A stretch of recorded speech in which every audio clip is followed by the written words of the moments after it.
Queridos amigos, queridas amigas, vamos então para mais um ensinamento que hoje virá através do livro Caminho, Verdade e Vida, do Chiquinho de Jesus. Abrindo aqui ao acaso, caiu aqui no item 65. Se você tem esse livro, Caminho, Verdade e Vida, que é um livro extraordinário, por favor, consulta esse livro e abra no item 65, que tem uma passagem bíblica. E se você é evangélico, católico, mas que faz parte do nosso grupo, que o nosso grupo, graças a Deus, ele é ecumênico, não tem fronteiras, não tem barreiras, é aberto a todo o cristão, que todos nós somos cristãos, seguidores do nosso Senhor Jesus Cristo. Então, se você tem a Bíblia, abra lá em Mateus, capítulo 20, do versículo 22. Mateus 20, 22. Repetindo, uma passagem bíblica que está em Mateus 20, 22. Lá, essa passagem bíblica nos diz: Jesus, porém, respondendo, disse, não sabeis o que pedis. Olha o que Jesus falou. Não sabeis o que pedis. Porque tem pessoas, na época de Jesus, que ficavam ao lado dele, que ficavam em busca dele, que ficavam atrás dele, para pedir coisas que não sabiam o que estava pedindo. Porque, pessoal, é importante entender, é importante todos nós nos conscientizarmos efetivamente que muitas e muitas vezes em nossas vidas, Deus nos manda a felicidade através de sofrimento. Cada caso é um caso. Deus muitas vezes nos manda a felicidade através de lágrimas. Não é só de sorriso, não. Precisamos ter discernimento para, através da intimidade com Jesus, descobrir o que acontece conosco. Foi por isso que Kardec e Sócrates também falou: conhece-te a ti mesmo. Nós precisamos nos conhecer. O que Jesus fala: não sabeis o que pedis. Aí, Emmanuel, na interpretação desse item aqui, dessa passagem bíblica, ele dá o título de pedir. Então, agora, Emmanuel vai nos explicar por que Jesus falou isso para a pessoa que estava fazendo um pedido para ele, uma rogativa. Não sabeis o que pedir. Então, Emmanuel vai explicar como é que nós devemos proceder para pedir as coisas para Deus, para Jesus.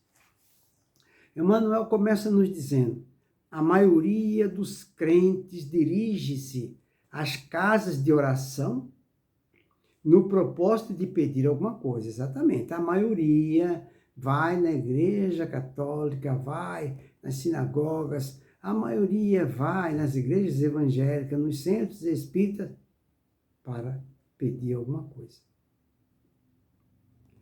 Aí ele continua, Emmanuel continua: raros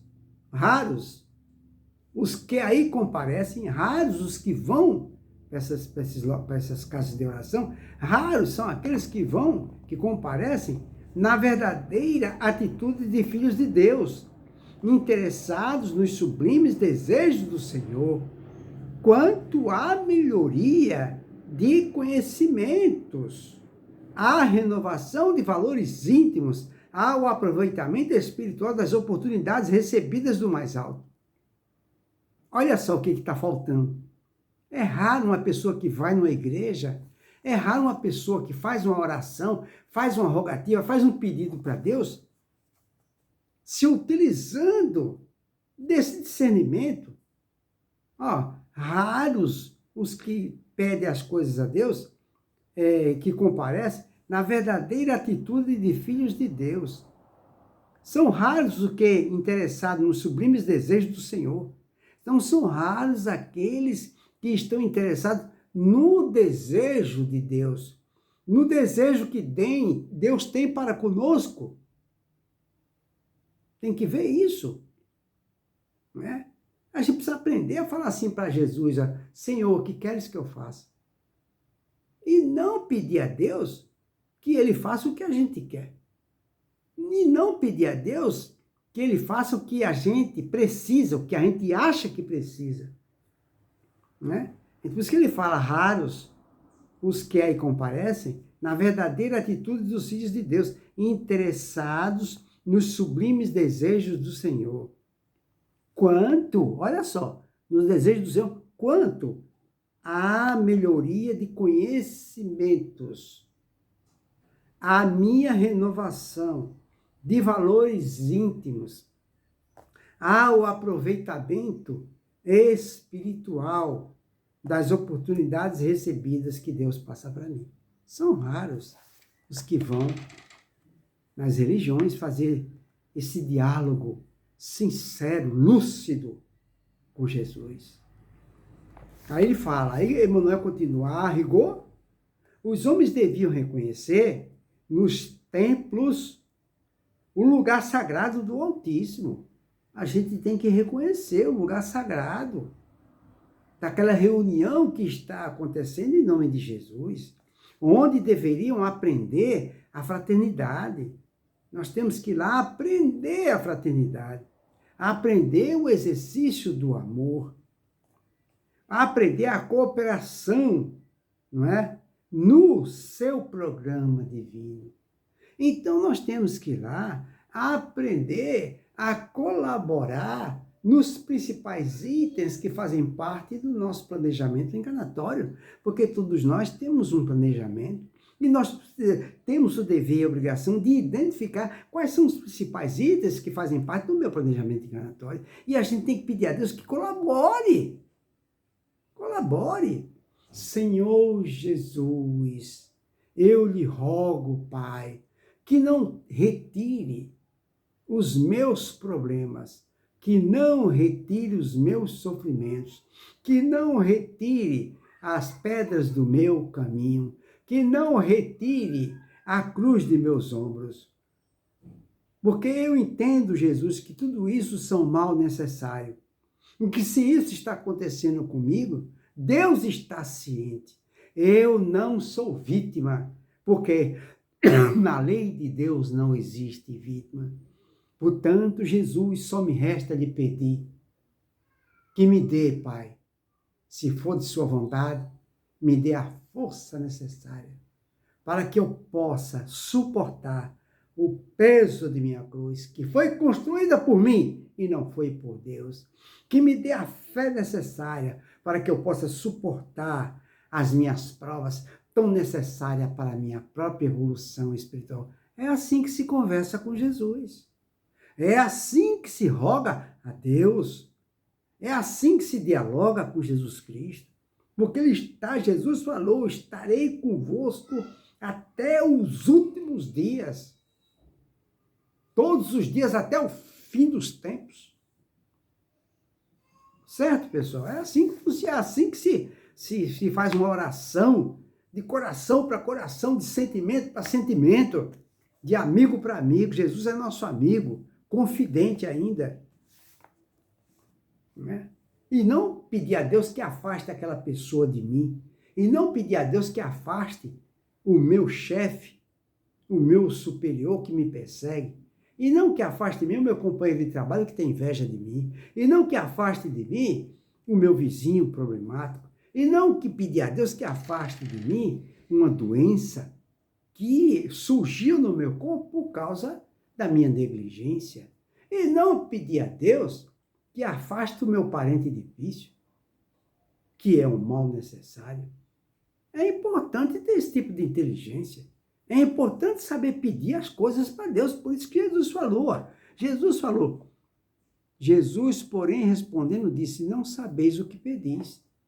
Não sabeis o que pedis. Está vendo? Então, ele continua. Aí Emmanuel continua.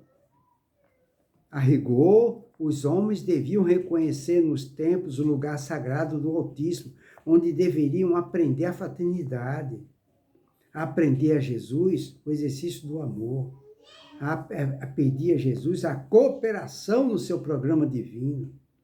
Quase todos, porém, preferem o ato de insistir. Insistir. Todos preferem o ato de teimar. Teimar nos seus pontos de vista. Teimar nos seus maus comportamentos. Teimar nos seus maus pensamentos. Teimar em querer que as coisas aconteçam no tempo que a pessoa quer. Não é? Preferem se imporem ao paternal carinho de Deus, no sentido de lhe subornarem o poder infinito. Pedinchões, o que ele fala aqui, nós somos pedinchões inveterados.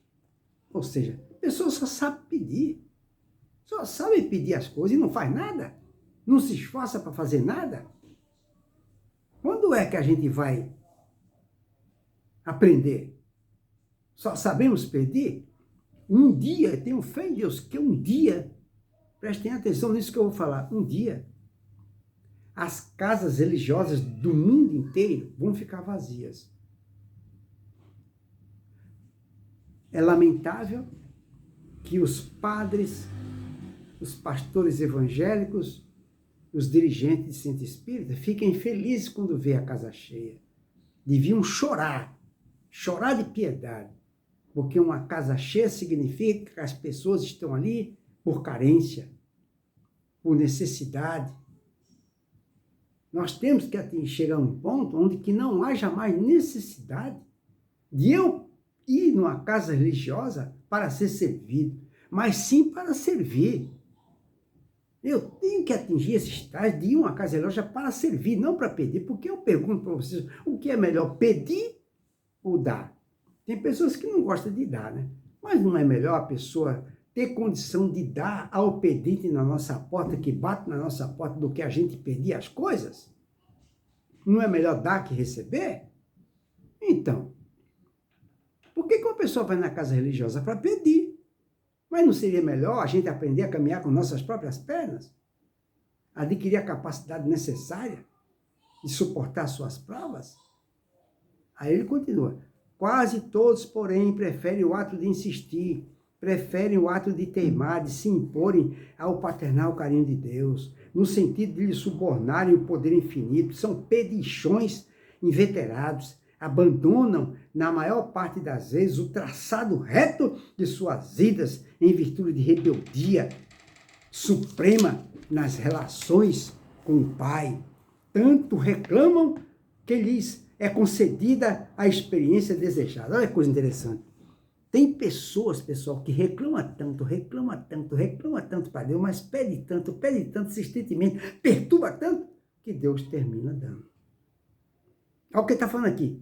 Tanto reclamam que lhes é concedida a experiência desejada. Mas aquilo ali que Deus está dando não faz parte do seu planejamento encarnatório. Aquele não que Deus está dando para ela é a sua felicidade se ela cumprir, souber trabalhar ou não. A gente, pessoal, Deus trabalha conosco que nem o pai trabalha com o filho. Como é que o pai educa o filho? Com sim, sim, não, não. A gente pode dizer sim, sim para tudo que o filho quer? Não. Então, na nossa vida é a mesma coisa. Existem muitos não de Jesus que esse não será convertido em nossa felicidade. Mas tem pessoas que perturbam tanto, mas perturba tanto Deus, que olha que coisa interessante. Fazia tempo que eu estava querendo encontrar um livro que falasse sobre isso. Porque eu já dei muitas palestras onde eu contava fatos em que Deus terminava cedendo ao pedido de uma pessoa que não fazia parte do seu planejamento encarnatório. O que fazia parte do planejamento encarnatório seria o não, mas Deus, de tanta pessoa insistir, persistir, não desistir, terminava cedendo. Achei o livro. É que não tinha caído ainda nessa página. Tanto reclamam que lhes é concedida a experiência desejada. Então agora eu vou parar para contar um caso que me recordei agora, muito interessante. Eu tenho um amigo que ele estava passando por uma fase muito difícil. Jovem, muita saúde, muito forte. Mas ele estava passando por uma situação tão difícil, pessoal, que ele passou, ficava preso no quarto, ficava isolado. É como se fosse uma depressão profunda, como se fosse, não, era uma depressão profunda. E, em virtude disso, começou a surgir uma infinidade de problemas de saúde. Muito problema de saúde. Muitos problemas de saúde mesmo. Tudo que vocês imaginarem, problemas em matéria de doença, acontecia com ele. Como pode? Tantas doenças numa pessoa tão jovem, forte, que vendia saúde. Por causa dos problemas emocionais, por causa dos problemas psicológicos, por não saber lidar com o não que Deus proporcionou para ele. E o não, o que incomodava ele? É porque a sua atividade profissional, ele era comerciante, né? E o seu ramo de negócios, ele tinha uma espécie de sócio que era cunhado dele. O seu ramo de negócio, o dele especificamente, não ia bem. E no mesmo ramo de negócio, o cunhado dele ia bem e ele não. Aquilo só potencializou a angústia dele. E ele ficou revoltado. Ele ficou revoltado mais ainda também, para potencializar mais isso, porque o seu espécie de sócio ia bem, e ele era nordestino. Ele falava, puxa vida, como é que pode um nordestino consegue no meu mesmo ramo de negócio ir bem e eu não? Isso só potencializou a angústia dele. Ele teve até uma doença que na época eu nem tinha ouvido falar, gota nos dedos do pé, desmaiava no meio da rua. Ele é muito mal. Tudo isso acontecia por quê? Por causa da inconformação, por causa da insatisfação dos seus negócios profissionais não irem bem. Aliás, tem muita gente que comete suicídio por causa disso, mas ele não, ele foi se afundando cada vez mais. Eu percebi, por muito conhecê-lo, que Deus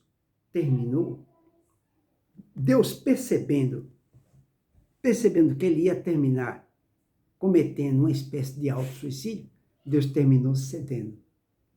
E deixou a vida profissional dele, do nada, em questão da noite para o dia, as coisas deslancharem, as coisas começarem a dar certo. Eu percebi claramente que foi uma misericórdia de Deus. E hoje, ele está extremamente feliz. Mas desde aquela época, isso faz vários anos, está extremamente feliz, ganhando muito dinheiro. E aí, como é que se explica isso? Eu vou deixar para cada um de vocês pensarem, fazer reflexão sobre isso. Porque tudo isso que aconteceu com esse meu amigo ratifica o que Emmanuel está falando aqui. Tá vendo? Vou voltar a lição aqui, ó. Quase todos, porém, preferem o ato de insistir com Deus, o ato de teimar, de se imporem ao paternal carinho de Deus. Ó, se imporem ao paternal carinho de Deus. Olha, então se Deus me colocou na terra sem a visão, isso foi um carinho de Deus.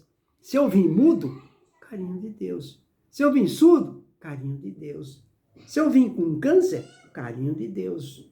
Se eu vim sem perna, carinho. Se eu vim sem uma mão, carinho de Deus. Se eu estou numa cadeira de roda, carinho de Deus. Então ele fala, quase todos, porém, preferem o ato de insistir, de teimar, de se imporem ao paternal carinho de Deus, no sentido de lhe subornarem o poder infinito. São pedinchões. Olha a expressão que Emmanuel fala. Por isso que eu gosto de Emmanuel, ele não alisa, ele é real, realista, verdadeiro. São pedinchões, inveterados.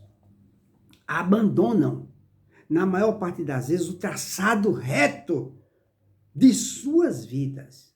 Abandonam o traçado de suas vidas. Em virtude de rebeldia suprema nas relações com o Pai. Tanto reclamam, tanto perturbam, como se costuma dizer. Eu vou até usar uma expressão aqui que vocês me desculpem. Mas a expressão seria enche tanto tanto saco, ó, tanto reclamam, que lhes é concedida a experiência desejada. Foi o que aconteceu com esse amigo meu. O